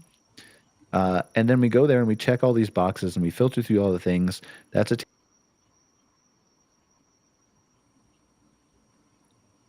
there, I disappeared again. You just need to understand what you want and what you do. And like when that happens, those interfaces, like there's so many companies out there that are built on just the interface. They are solely focused on the user experience and making it better. When the user experience as it stands today with call to actions and buttons and checkboxes and forms and is fucked. You don't need it anymore. You just don't need it. Like there are going to be legacy consumers who are like, I love travel planning. I love checking my box, Greg. It is the thing that I do. And it is amazing. And don't you ever fucking take it away from me, Greg. That's but then they'll use an agent once and be like, oh, I've been missing out. This really speeds it up. Well, but there's no way. It's even if they don't, that's like 1% of people. Well, there will be a niche, right? Just like there will be a niche. I've been telling Uber drivers this, that I go in an Uber car with for like 6 years. Like, autonomous driving is coming, buddy. And they're like, they look at me like, I hate you already. I'm like, but if you're the guy who can talk to me and have a conversation if I want to, and you can say like, here's a little bit of information about the city, or here's some cool stuff that I want to talk about, whatever, and I'm interested in you, man, you're going to be able to make 10, 20 times, 100 times what you do right now as an Uber driver, because there will be a niche of people who are like, I want human beings, and I will pay a fucking premium for that instead of being driven around by an autonomous car. So those still will exist. But to your point, like that's 1% of the, or 5% of the 95% or whatever. Sure. So it's niche. But all that interface, all that changes, all those people, like all the ad-supported websites. Like how long does it take before people realize that Google search, as you just saw in the video, well, not just, but a few minutes ago, saw in a video that it's 30, 40, 57 sites, that it's getting direct traffic, but you think that thing's clicking on your little banner ads that you're paying a site $600 or $2,000 a month to put there? Nope. Like the whole ecosystem is going to collapse and come down and crash and burn, and it's going to be built up again, and it's going to be fine, but it's going to be different, right? People have to pay attention to all that stuff. So I don't know. Go ahead. So I was going to say, if we're staying on this, I'm curious from Scott, how does this change? Ask Scott a question. I'm going to go. I've discovered that drinking beer makes you need to go to the washroom. Really? You're just discovering this? I just did. I thought that I actually honestly thought that like the breaking the seal thing was real. And I've discovered that it is not real. It is not. Now. It is not. So, and it makes me wonder if he's just, it makes me wonder if he's wearing adult diapers. Jessica was like, haha, you got to hold it. That's what she just said to me. I'm like, fuck no, I don't. I got to leave. I'm going to leave right now. Just make sure you turn your mic answer a up. question, they're not even going to miss me. Put Scott on camera. I'll be back. So it makes me wonder then, Scott, like, does this change, hearing all this, seeing, okay, this is probably coming soon, whether it be as soon as Brian says, or maybe a little bit later, whatever it is, it's coming, and it's coming relatively soon. Does this change your approach to how you gather data to inform your clients or the industry as a whole? Or does it maybe change the data points that you're gathering, or is it all of the above? Like, how do you see this affecting your reporting and your data gathering that informs the industry? Which I have to tell you, your reach is amazing, dude. Every time I search for it's Cairn Consulting. So you deserve a round of applause because you're doing a wonderful job, because you're omnipresent. But how does it change that? What's your outlook like? It really is both. It's a reframing of everything we do, honestly. Okay. Like when you think about how people search for information, what's the upfront stuff? Like, I'm working on some journey mapping right now, and I keep thinking about it. That's why I keep talking about it during the show tonight, because it's one of those things where it's that is going to fundamentally change. And so when you're advising a client, it's kind of like, this is how you need to do it. This is where you need to be when you think about the decision nexus, because the decision nexus for the consumer is going to change fundamentally. Where in the past, the consumer may go out and say, I'd like to go to Yosemite. I'm not sure how I want to stay. So they're going to start a process versus, their decision was, I want to go to Yosemite, but they don't know anything else beyond that. Sure. To now, it's like, I want to go to Yosemite. Give me some recommendations. Tell me, and then plan it out for me based on all these different scenarios. And then book me a site at the place that fits my desires most. And so what we're going to have to do is be able to advise the industry on, well, this is what people are doing. This is what they're looking for. But it's also, here's the information you need to feed them and yourself, really. There we go. To be there. It's so yeah. And for those who maybe are listening and don't understand quite what you mean when you say journey mapping, just really high level, what are you referring to there? That's basically what the process someone goes through to find you and to buy from you, whether it's a product or to stay at your campground. What is that from the moment they decide in 2025 I'm going to take a camping trip? Now what? Right on. What's the first step? What's the second step? Third, and so on. What are, and along the way, what are their pain points? What are their sources of information? How are they going out there? And what are the off ramps? All those things. That's really what we talk about when we talk about the journey map. So it's that process in everything that especially you and Brian have been talking about is going to fundamentally change. It's going to be not nearly as involved. I won't be doing nearly as many journey maps. My journey maps will be a lot shorter. And as we've talked about in the past on here too, like these tools are improving the way we do things. So now, if you take all that upfront stuff, and again, going back to what I do, I'm going to basically tell people, here's how people are looking, here's what they're looking for, here's what you need to feed them. Now let's move on to like guest experience and all these other things. We're going to focus a lot more of our energy on that, because again, it's going to come full circle, because now I need more information on that, because that's going to be the focus of this. Excuse me. There's less energy put into that upfront stuff, that seeking of information, that part of the journey is going to shrink. And now we're going to put all of our energy into the other part. So that to me is going to be a pretty large shift in how we approach the industry overall. I've been putting a lot of thought to this too, because it really does. I can tell. Change how we work and how we For years we've done things a certain way and fed information into the system that way, and now this is truly, and I don't see it as a bad thing. No, I'm just sitting here thinking that, like, the opportunities that we, like Brian said before, this is this is a big problem for people, but it's also a massive opportunity. This is exactly what you're discussing right now. It is huge. It's a huge opportunity, and it's going to be so much fun, because while there will be pain along the way,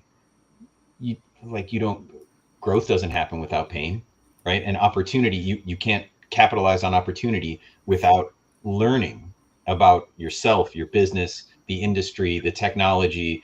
There's going to be so much growth, both personally and professionally. It's going to be awesome to watch. And when you were talking about the journey mapping, I just needed to make sure, because I was just picturing all the 20-something-year-old white girls on Instagram with nothing to do, because they're all on a fucking journey. Have you noticed this? Have you seen the reels? Like, what's the big journey? Wait, why are you watching reels of 20-year-old? I had to. That's the second argument the AI is going to lose in favor of your wife. Tell me that you have not noticed that they're all on a journey. They're all of them on social media. No, I haven't noticed. Well, then you lost the conversation. Scott laughed, and I bet you Jessica laughed. She was laughing back. I know she was laughing at that. That was funny. I just dropped the funny, and it was funny. So don't try to turn on your mic if you want to turn on your mic. No. She won't turn on your mic. She's shy. That's because she knows. She knows. She said you were full of shit. That's what she said. If she did not, to you, she's going to have to turn on her microphone. She said you were completely full of shit. They're all on journeys. You start just anyway. Yeah, I mean that's a whole nother thing, right? We don't even have time to talk about it on the phone, but just generally is social media, right? Is so many campgrounds that's their go-to marketing strategy. But when all the noise comes from all the AI creating all that, and we're going to pivot here to talk about photos and videos, right? I don't want to give you guys a final thought to wrap up this before we do, but all those people on social media who are now fake or creating AI videos or creating AI photos or images or whatever else, and then the AI accounts have already come up and been popularized and are being followed by hundreds of thousands, if not millions of people, whether they're beautiful women or men or other accounts that are following a niche or whatever else. All those things are going to just suck the attention away from you and your campground even more than they already have. And when you have I don't know what the number was. I think it was I saw 10 million pieces of content posted a day on Instagram. That's probably the wrong number, but 10 million posted a day. Let's assume that is. In a couple years, it's going to be 10,000 million, whatever the fuck that number is. 10 trillion, 10 billion, whatever, right? One with a lot of zeros. Is one with a lot of zeros. Is going to be all the AIs posting. And how much human attention do you think that's going to get? How do you think your campground of hey, look at my RV site that I just poured cement on is going to get attention? But they won't be aiming for the humans, right? They'll be aiming for the agents. I don't know, because I think human behavior still is going to want to be social. There's going to be a need to be an outlet for human behavior to be social. Definitely, but won't businesses be aiming for the agents? Because the agents are going to be, right? If the agents are doing all the booking, they'll be aiming to entertain the consumers in some form or fashion, like they do, the good ones do on TikTok, right? But yeah, there's not going to be any more.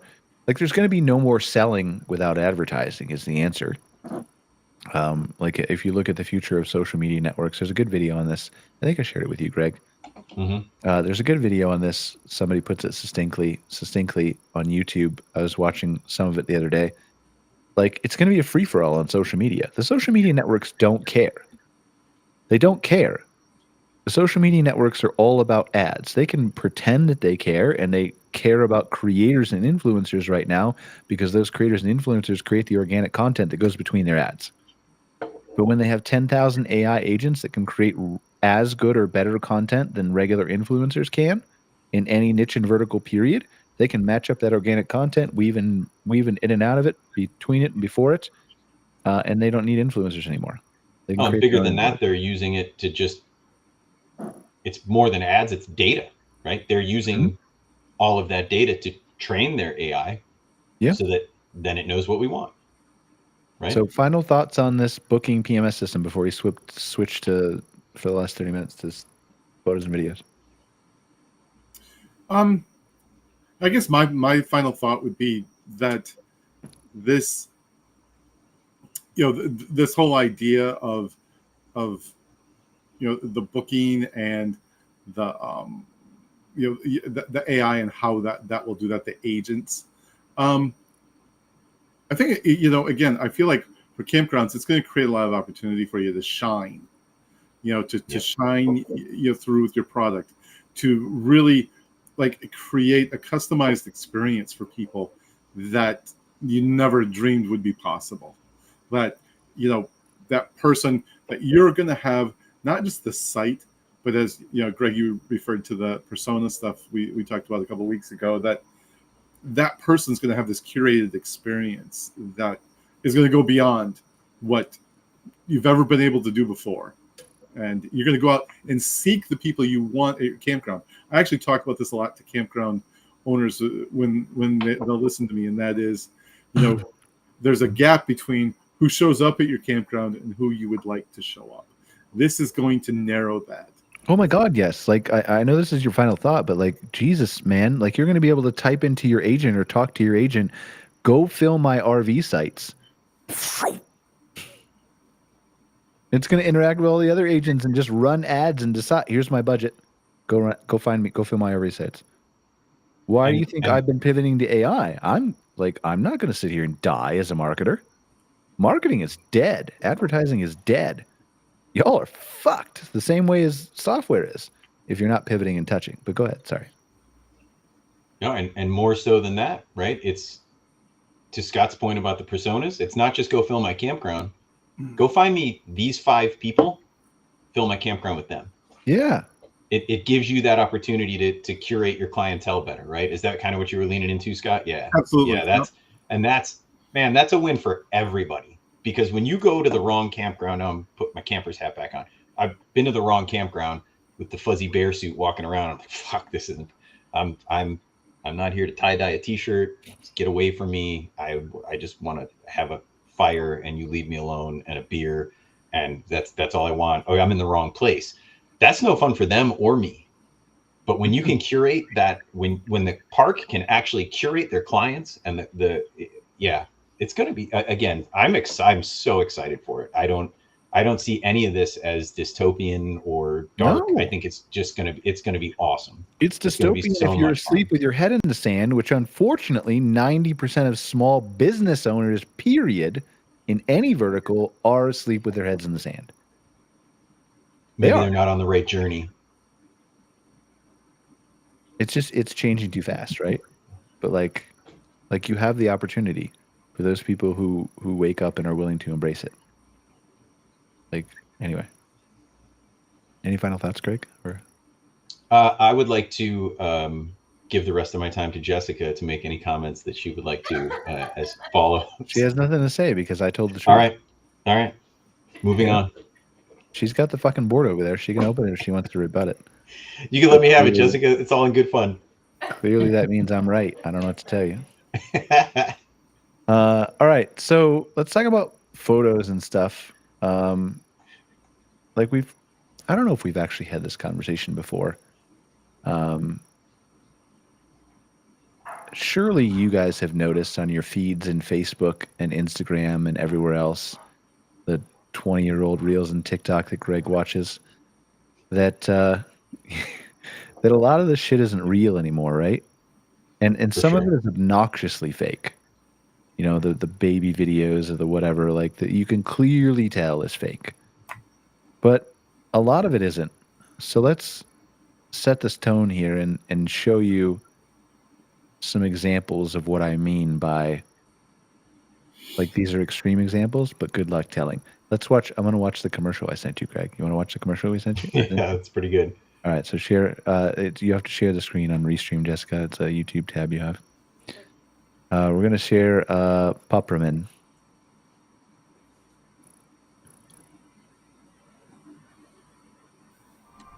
I thought nothing would fix my depression, but I decided to give Pupperman a shot. 3 hours after taking my prescription, this guy showed up. Thanks to Pupperman, I don't remember what it was like to be sad. After you take the pill, the pups just find their way to you. In some cases, a tracking suppository may be needed. Well, it's in there now. I'm supposed to get a buzz when my puppy arrives. If the buzz notification does not stop after 5 hours, please call your doctor. That's my boy. They sent me one of them fancy designer breeds. He's really jealous of my attention. Also, he ate my chihuahua. At first, I taught him how to help me with the laundry, and now he's helping me launder my money. Some patients report aggressive throat ripping, which may be rabies related. If your dog looms over your baby while they sleep, contact your physician immediately. Some dogs may be working together to bring about the Dark Lord's return, as was foretold. Now I want to give my dog a bath instead of my toaster. Ask your lawyer if Pupperman is right for you. All of that is AI generated. Like they edited that together, right? To be clear, like in 8 seconds. That's all with Google's VO3 that just came out 2 weeks ago. All of it. Like, what do you think? Like, let's watch a couple more, Jessica. We'll watch a couple more. So that's Pupperman, right? Put together a commercial. Let's do Impossible Challenge is the first one on the bottom. Greg, you've seen this, but yeah. This one I think is a little easier to tell. To prove one man is enough to fight a gorilla. Welcome to the Chernobyl Challenge. I'm gonna lick this glowing pole. Let's see how many views this gets. No plan, no shoot, just content. Bathing in liquid cement until it hardens. Let's get solid. No energy drinks, just gasoline. Digging to the Earth's core, bare hands, no brakes. Can I survive a full latex suit in 100-degree heat with no water? Let's find out the hard way. Staring at the sun for 10 minutes straight. Wish me luck. Counting every grain of sand on this beach. Let's go. 1, 2, 3, 4. I'm doing K2 the honest way. Alone, unprepared, and in a straight line. Leave a comment for the search team. About to do the first plunge into an active volcano. Let's send it. We spent $50 million to rebuild the Titanic just to sink it again. Last person to abandon ship gets a Lambo. I covered my entire body in compost and waited to see what started growing. Running for my life on North Sentinel Island. Day 3. Should have picked Bali. All right, I've sealed my head in this plastic box, and I'm gonna try to read the entire dictionary before I pass out. Flying into North Korea with a lawn chair and 1,000 party balloons. Don't try this at home. I'm about to survive 100 days in the African savannah, only eating and drinking what my body already gave up. Basically, the circle of life.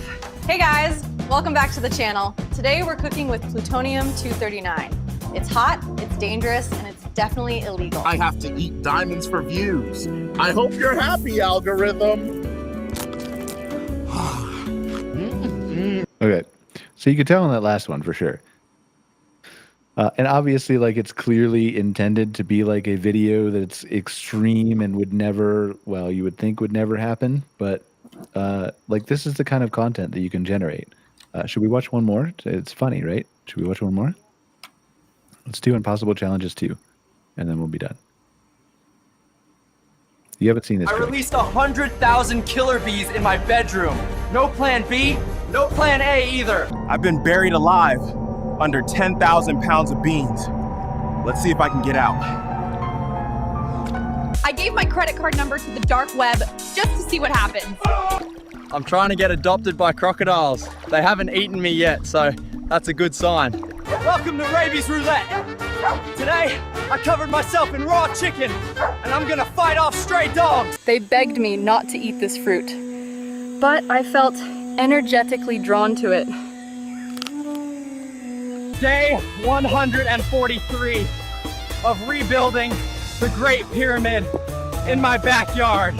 15 years, 2 divorces, 1 restraining order, and today I found Bigfoot. I'm about to drink the Atlantic Ocean.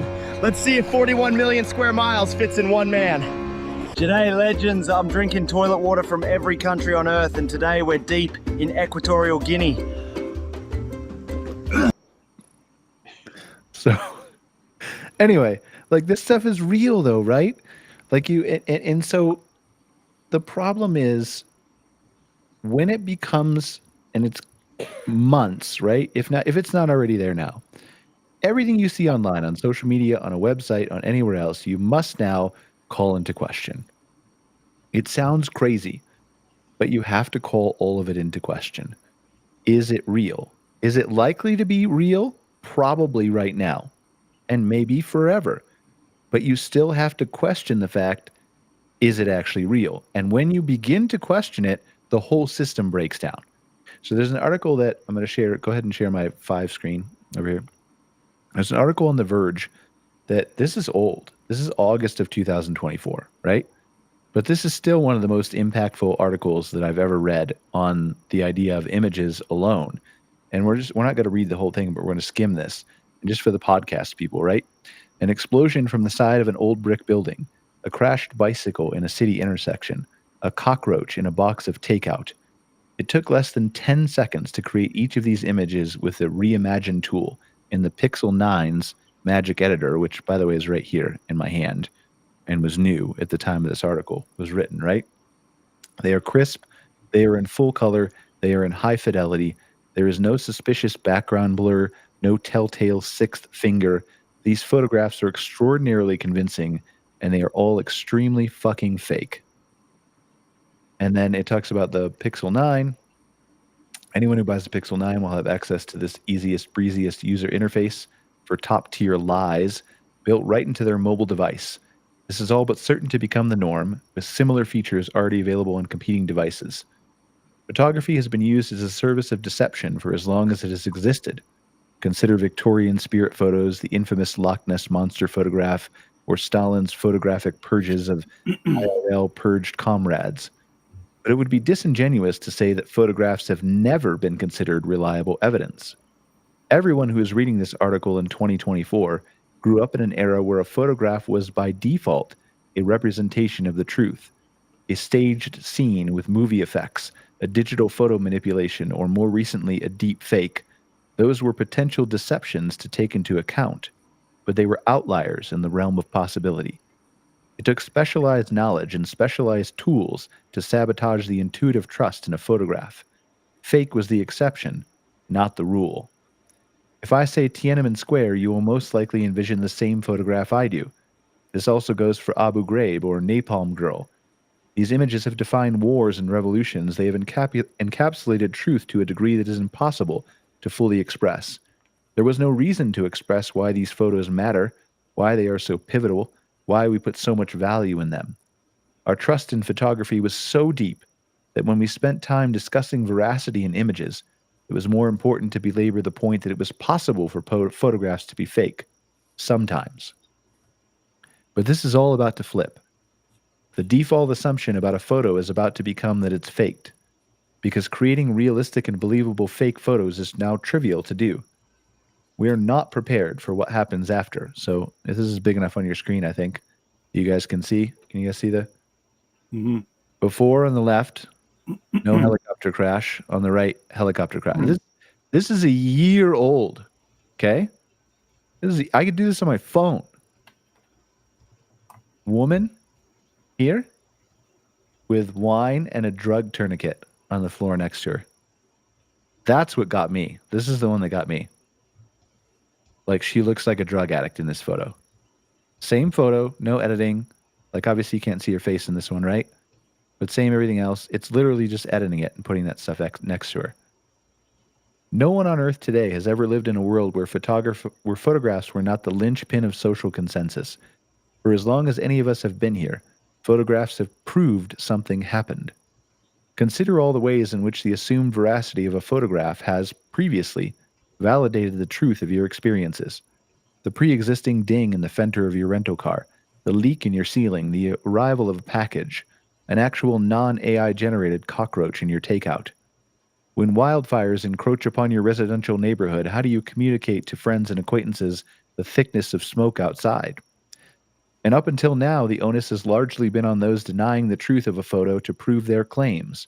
The flat earther is out of step with a social consensus, not because they do not understand astrophysics. How many of us actually understand astrophysics at all?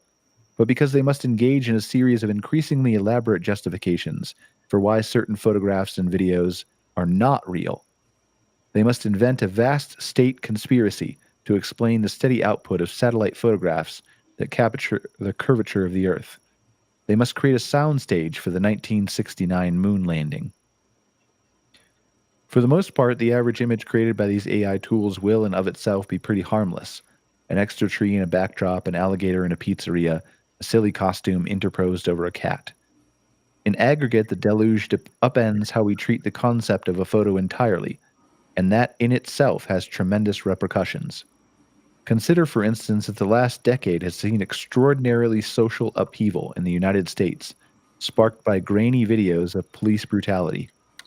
Where the authorities obscured or concealed reality, these videos told the truth. The persistent cry of fake news from Trumpist quarters presaged the beginning of this era of unmitigated bullshit, in which the impact of the truth will be deadened by the fire hose of lies. The next Abu Ghraib will be buried under a sea of AI-generated war crime snuff. The next George Floyd will go unnoticed and unvindicated. You already see the shape of what's to come. In the Kyle Rittenhouse trial, the defense claimed that Apple's pinch-to-zoom manipulates photos, successfully persuading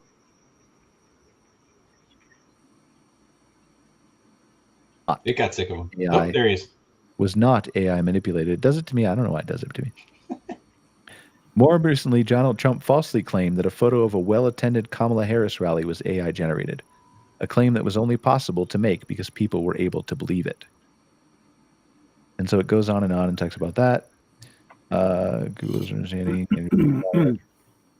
This erosion of the social consensus began before the Pixel 9, and it will not be carried forth by the Pixel 9 alone. Pixel 10 is supposed to come out in a month, by the way. Still, the phone's new AI capabilities are of note, not just because the barrier to AI entry is low, because the safeguards we ran into were astonishingly anemic. The industry's proposed AI image watermarking standard is mired in the usual standard slog, and Google's own much-vaunted AI watermarking system was nowhere in sight. The photos that are modified with a reimagined tool simply have a line of removable metadata added to them. Google totals the outputs of Pixel Studio, a pure prompt generator that is closer to DALL-E, will still be tagged by watermarks, and et cetera, et cetera. And then it talks about the policies are what you expect. For example, you can't use Google services to facilitate crimes or incite violence. Some prompts attempted to return a generic error message, et cetera, et cetera. We briefly lived in an era in which the photograph was a shortcut to reality, to knowing things, to having a smoking gun. It was an extraordinarily useful tool for navigating the world around us. We are now leaping headfirst into a future in which reality is simply less knowable. The lost library of Alexandria could have fit onto the micro SD card in my Nintendo Switch. And yet the cutting edge of technology is a handheld telephone that spews lies as a fun little bonus feature. We are fucked. Gentlemen, what do you think?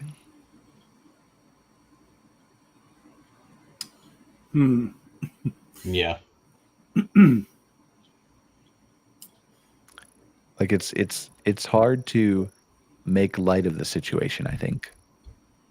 I don't know if that's what you guys are struggling with, right? But it's hard. Yeah, because I mean, to me, I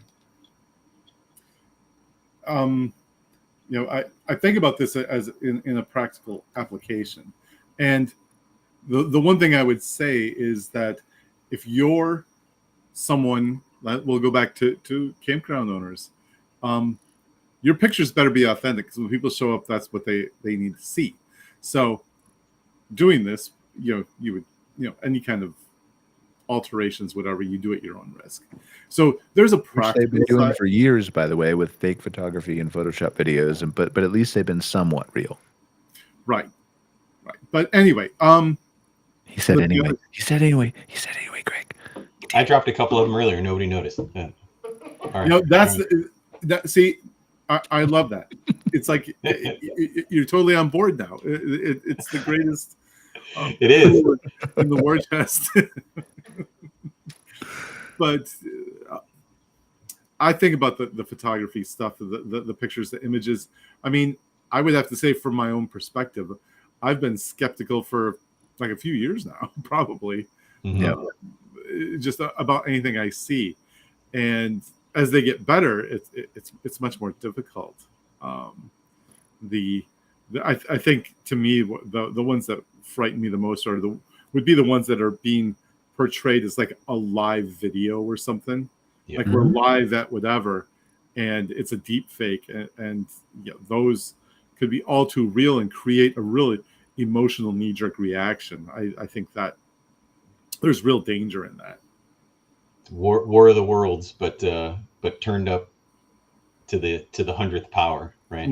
That freaked everybody out, and that was just radio, right? So you go back that far, and somebody was doing that, or you take Patterson Gimlin, right, with the famous video of Bigfoot walking across the mountain. I mean, how long did it take for people to? There are people that still believe that's real. Absolutely, yeah. And that's where I'm struggling too, is trying to, like, how do we make this useful or relevant to our audience, the outdoor hospitality industry? And like, I think you make a great point. You make fake pictures of your park at your own peril, right? You shouldn't. I don't think hopefully nobody's out there doing that. That only works for a couple of weekends, and then your reviews go to shit.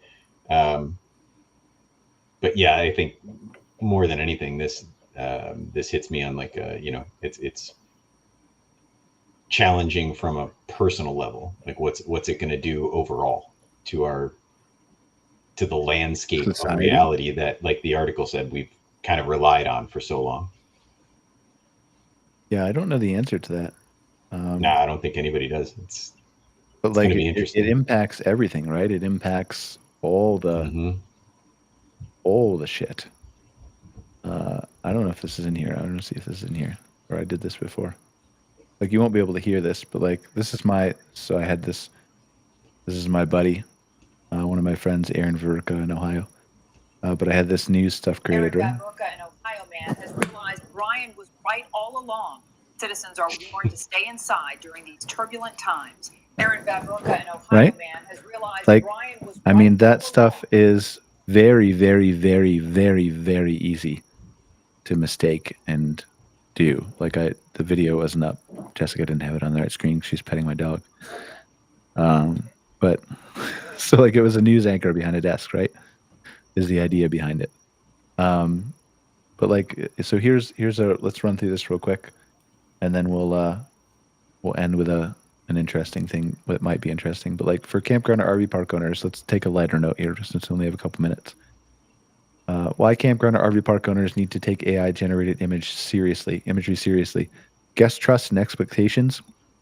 90% of travelers now expect disclosure when an image is AI generated, and 98% say authentic visuals are critical to trust a brand. At the same time, most leisure travelers cannot tell AI from reality. TUI's February of 2025 study found fewer than 1 in 4 could correctly spot a synthetic beach photo. And that's like, the technology is just getting better, guys, since February of 2025. Legal exposure, false advertising and reviews. The US FTC's 2024 update to its endorsement guides and the upcoming rule on deceptive consumer reviews make it illegal to use undisclosed synthetic media that materially misrepresents a product. Sorry. Fraud and brand impersonation, platform and algorithm penalties, reputational wildfire on social media, insurance partners and investor relations, defamation and sabotage, all kinds of things, right? I mean, I want to say this was 9 months ago or more. When this Pixel thing came out, I actually did a live talking about AI for, I think, the Canadian Camping and RV Council. And we used it to take a image we just pulled off of Google, some random campground of their swimming pool, and I literally circled the whole property of the pool with my finger and said, turn it green. And it left everything the same, and the pool was green. Now imagine if somebody posts a review and attaches that and said, the pool looked like this when I stayed here. Like, these are the things that, like, the dark side of stuff that you've got to pay attention to and be aware of. And consumers will start to get skeptical of all this stuff, right? But it changes how reviews work. It changes how user-generated content works. It changes how you think about the images that you post on your website work. I don't know. It's going to be an interesting future. But this is something that you guys definitely need to pay attention to for sure. There are larger, as we talked about, societal implications, but as a campground owner specifically, these things have the potential to impact your business in significant ways if you're not aware that they can exist. Even if you are aware, but at least be aware, right? Any brief final thoughts on photos or video? Look, we could have spent probably more time, but I think we had a good discussion today, right? I think so. Absolutely. Yeah. So let's do, Jessica, you can share the screen. I did this while we were on this. I literally did this while we were on the phone or while we were on the call. This is a song called 404 Camp Not Found. So if you guys don't have anything else, let's listen to it. I've never listened to this. Literally did this while we were on the call. It's about the AI chatbot booking reservations at campgrounds. Alexa, pitch my tap top lit at 2 a.m. Just me, caffeine, and a chatbot named Tampsy Boy Agent. She asked for my birthstone, star sign, blood type, cute. I said, lady, I just need a site with a fire ring and some loot. Oh, just give me a patch of grass before the summer's gone. A 30 amp hookup that won't fry my Amazon. Your quantum booking agent keeps spinning like a fan. If Hal 99 answers one more time, I'm pitching in your garbage can. Sybil misheard pull through as pull a coupon. Mars offered an intergalactic yurt with optional hover cars. She upsold me s'mores and FT minted on the chain. Now I own pixelated marshmallows and a half configured domain. Oh, just give me a patch of grass before the... Yeah, it's not as funny as I wanted it to be, so I'm just going to pause it. I think Brad Paisley's going to sue somebody. Yeah, maybe. Anyway, I did it in real time, but like AI is going to be fun, guys. It's going to be fun. It's going to bring a lot of business opportunity. This is my final thought. Give you guys a chance in a second. It's going to bring a lot of business opportunity for the people who are paying attention. You're going to be able to get ahead of other people. You're going to be able to attract bookings you never would have before. You're going to be able to same time that you never had before.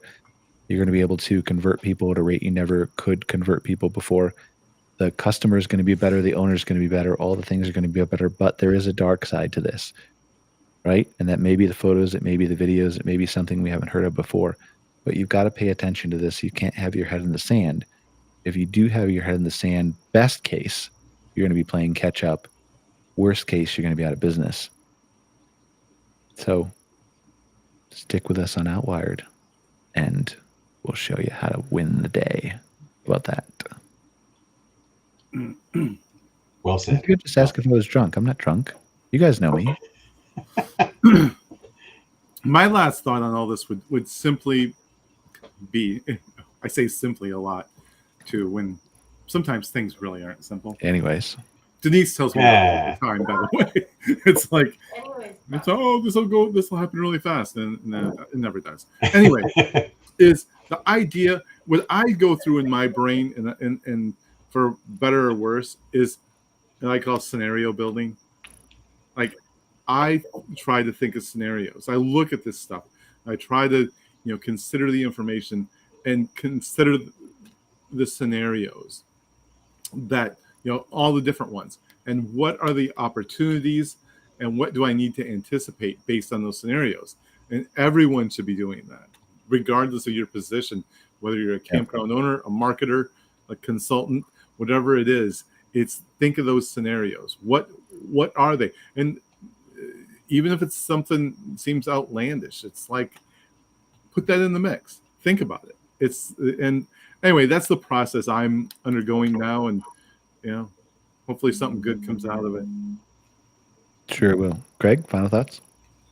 I feel like I should just take a moment and apologize to anyone out there on a journey.